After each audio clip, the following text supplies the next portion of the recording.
were on the losing end of that, because the purpose of that tag match was to put over the Awesome Truth, and that was successfully done on the part of Nash and Triple H to promote that feud, which came to a head at TLC.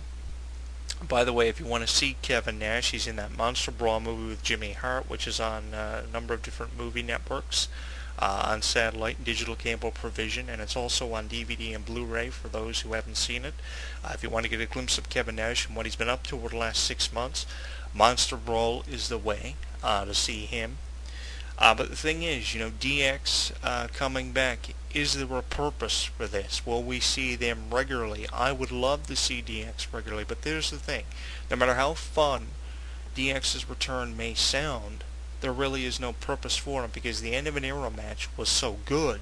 You can almost leave promotion of this Brock Lesnar Triple H angle for the 25th anniversary of SummerSlam up to Triple H and Brock Lesnar without DX coming back. It's alright to bring them back for the 1000th additional Raw. Look, I understand that DX might have had something to do with over 350 editions of Raw from 97 right up until at least 2006. But here's the thing. The DX years where they were in their prime are way past them. Their fan demographic ranges anywhere from 10 to 25 years of age, especially in 97 with the vandalism of school, public property, children doing the DX chops in an inappropriate fashion, mind you, that created a great deal of controversy. Which wouldn't surprise me if that was the reason why Shawn Michaels cut out the suck it chance. I know embracing Christianity has a lot to do with that, and Shawn Michaels' way of looking at life now has drastically changed. But with everything DX has accomplished and done, holding championships, in 1998 at one point they held every championship the WWE had to offer, from Tag Team Gold right through to the WWE Championship. We have seen everything happen with DX over the years. Could anything happen now that will top anything DX has previously done? We've seen everything from Mike Tyson join DX prior to WrestleMania 14, to DX holding every championship at one point after the 1998 SummerSlam was one of the most successful SummerSlams of the past 24, and probably one of the greatest SummerSlams of all time, seeing Triple H win the Intercontinental Championship in the only ladder match to take place between The Rock and Triple H, one of the best ladder matches of all time. Worthy having a spot on a ladder match DVD, definitely. And you should check that match out on YouTube. We have seen D-Generation X have feuds with Stone Cold Steve Austin, the Hart Foundation, which was one of the greatest feuds in WWE history, Survivor Series 97 Gang Wars, appropriately titled. Is there anything DX could do now in their new mature way of looking at things to top anything they did in the Attitude Era? A very influential part of the Attitude Era. They even went as far as to invade Monday Night Nitro on a memorable edition of Raw, probably the greatest edition of Raw out of the past over 900. We're only a couple of weeks away from the 1000th edition of Raw. We are inviting you to tell us what some of your favorite moments have been over the last 900 editions of Raw. I've seen Raw celebrate the 500 milestone, the 900 milestone, putting them just 100 episodes out from 1000. And over the last 100 editions of Raw leading up to the 1000th, we've seen a lot of things happen as well. From the return of Vince McMahon to Sheamus becoming world champion and appearing in a tag team match with CM Punk here recently, which was a fantastic edition of Monday Night Raw.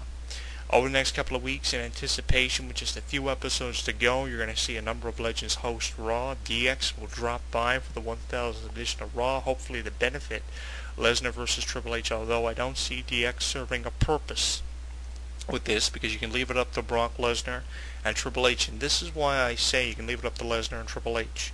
The promos between Triple H and Heyman have been so good and sounded so legitimate. Does DX really need to come in after having a phenomenal performance in the end of an era match at WrestleMania, a match that was worthy of being the main event of WrestleMania 28? And here's the thing, legends were treated so spectacularly at WrestleMania 28. I honestly believe, from The Rock winning against John Cena right through to The Undertaker going to 20-0 at the hands of Shawn Michaels being the referee and attempting to screw him for a DX reunion for WrestleMania 28. Legends were treated so spectacularly that it was the greatest WrestleMania of all time. That's the way DX should go out. The end of an era should be over. We shouldn't see DX anymore. But WWE feel they need to bring them back for the purpose of ratings. And if they feel that way, if they want to go that direction, you have to have respect for them, because obviously they have a method for bringing DX back. But if it's just for one night, if it's just for this 1,000 additional Raw, to promote the fact that Raw is going now from 2 to 3 hours, really, is there a purpose for DX to be back? You can almost leave it up to Triple H versus Brock Lesnar. I said here earlier, there's no better way to celebrate 25 years of SummerSlam. It is one of the oldest WWE traditions to have SummerSlam in August. And over the last 24, we have seen so many incredible things, from The Undertaker versus Austin in 1998 to Shawn Michaels versus Vader, which is a match that happened about 7 months after Vader made his WWE debut in the 96 Royal Rumble for the WWE Championship. We have seen King Mabel, a couple of months after winning the 95 King of the Ring, challenge Kevin Nash in a match where it was wondered if Nash would be able to jackknife Mabel. The match ended with a sidewalk slam. Nash retains the WWE title. In 1994, we saw the mirror match, The Undertaker versus The Undertaker. Ted DiBiase's Undertaker going up against Paul Bearer's Undertaker, with The Undertaker winning his first pay-per-view match since the 94 Royal Rumble. In 93, we saw Lex Luger body slam Yokozuna, and now being added to those moments, we will see a Triple H versus Brock Lesnar altercation. Not to mention, this is the first time that Brock Lesnar and Triple H have ever wrestled one-on-one at pay-per-view, worthy of being a WrestleMania main event. But they're leaving it up to the biggest party of the summer, SummerSlam. Check it all out, SummerSlam.com. It is the first official match of the 25th anniversary of SummerSlam. I'm going to be really interested in finding out what other matches Lesnar and Triple H will have to compete with for the superior match on the 25th anniversary of SummerSlam's card. Obviously, the WWE Championship and the World Championship matches will come second to this one.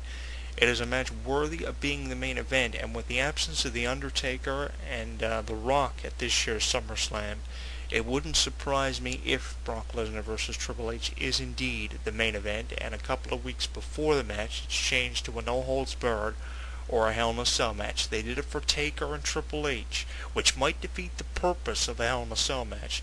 Well, with how big of a match this is, and it's the first ever meeting of Lesnar and Triple H.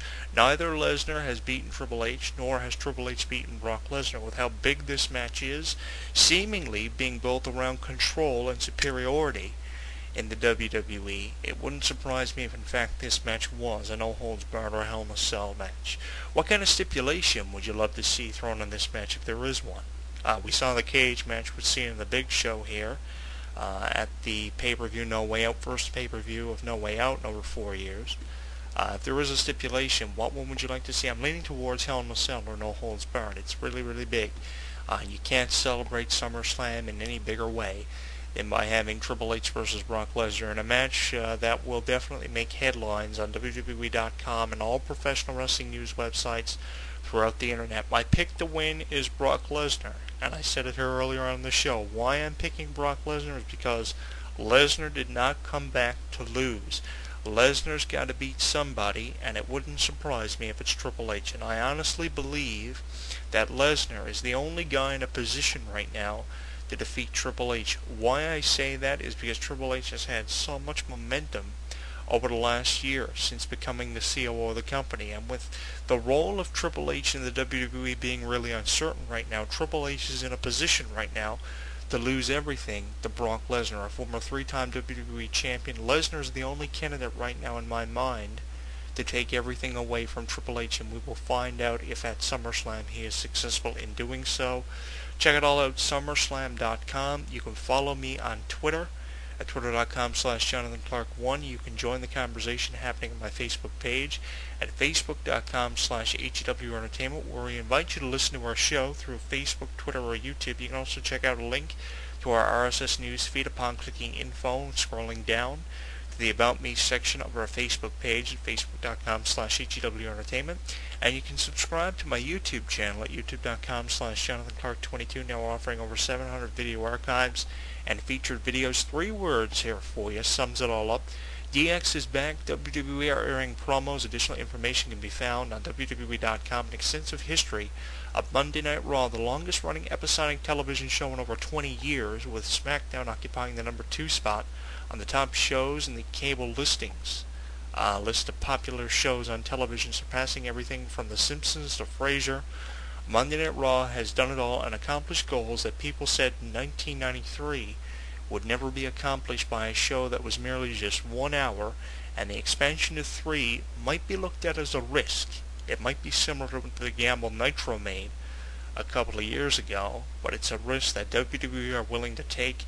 It kicks off with the inaugural 3-hour edition of Raw on a permanent basis with the 1000th edition of Raw. It is indeed a milestone. The biggest legends returning for the show. DX are on the bill for this one. We'll find out what kind of role they have with the show. So for over 40 minutes we've talked about DX and an extensive video blog here on YouTube, Twitter, and Facebook, and we invite you to tell us what you think on Facebook.com/HEW Entertainment, Twitter.com/JonathanClarke1, and YouTube.com/JonathanClarke22. Now we're featuring over 700 video archives and featured videos. Tell us what you think. Stay in the loop of professional wrestling news courtesy of our RSS news feed, and I will see you next week. Find me on Facebook, follow me on Twitter, and subscribe to my YouTube channel. 3 words for you: DX is back with an additional 2 thrown in there, those being suck it, and I will see you next week. Maniacs. With a large inventory of shirts, replica belts, and action figures you can obtain and need for wrestling merchandise. Remember that we get fresh stock weekly, so don't forget to check it out. Also, with items coming in faster than Toys R Us and Walmart, you should never become disappointed. Plus half the price on WWE.com. Remember, that's www.madmaniacs.com.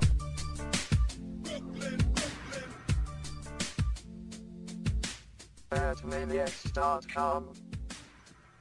The irresistible Doc Young. Booyah! The legendary Les Thatcher. Brilliant! The award-winning show taking the